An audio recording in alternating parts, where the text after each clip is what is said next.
rito yung kaputol, oh.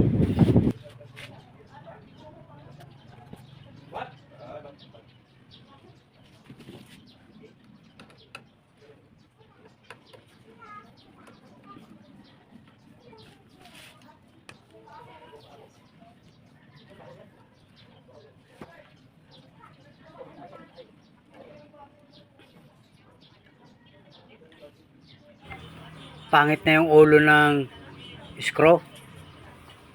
Yung itong metal screw na ito, umi-slide na sa Phillips.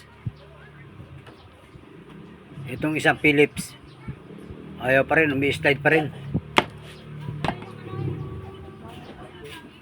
Ito, flat. Kumagat. Ito ang isang maganda sa sa metal screw na double purpose yung kanyang Phillips or flat. Pwede. Ito yung kapiraso ng gearbox na nabasag.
Hindi na natin may kakabit ito.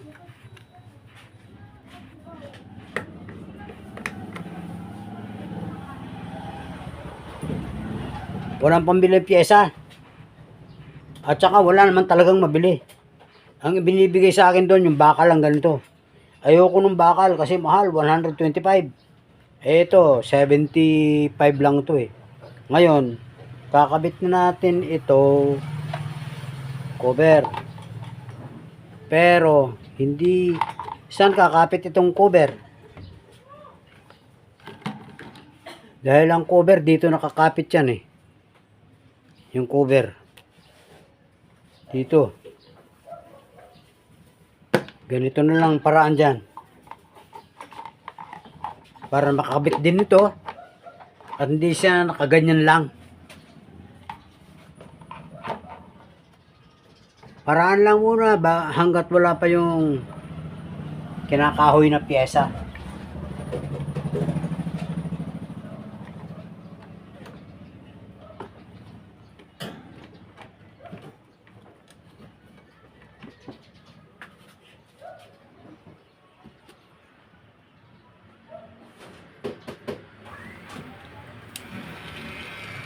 Ito yung mga bagong idea para hindi siya malaglag. Dito natin siya lagyan natin ng wood screw yan.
Ito naka-steady na yan, wala na yung gearbox.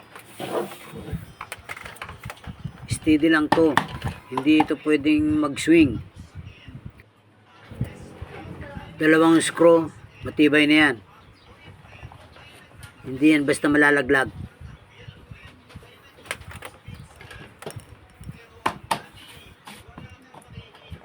Testingin na natin. Testingin natin. Ito, steady lang to. Ang function nito ay doon sa lugar lang na talagang ini-steady lang ang mga fan.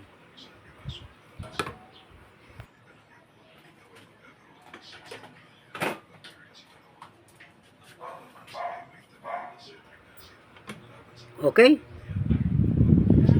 Walang nasira. Malakas mandar. Ito na may talagang naandar. Sira lang talaga ang gearbox niyan. Kaya yun ang paraan natin. Pagka wala kayong mabiling gearbox, ganun lang ang gagawin nyo para ang cover ay naka-intact pa rin. Kasi ang cover, nakakapit yan sa gearbox. Kung walang gearbox, saan mo pakakapitin? Ganun lang sa ginawa ko. Gayahin nyo mga idol. Salamat sa panonood at sana may natutunan. Wala pa yung gearbox eh.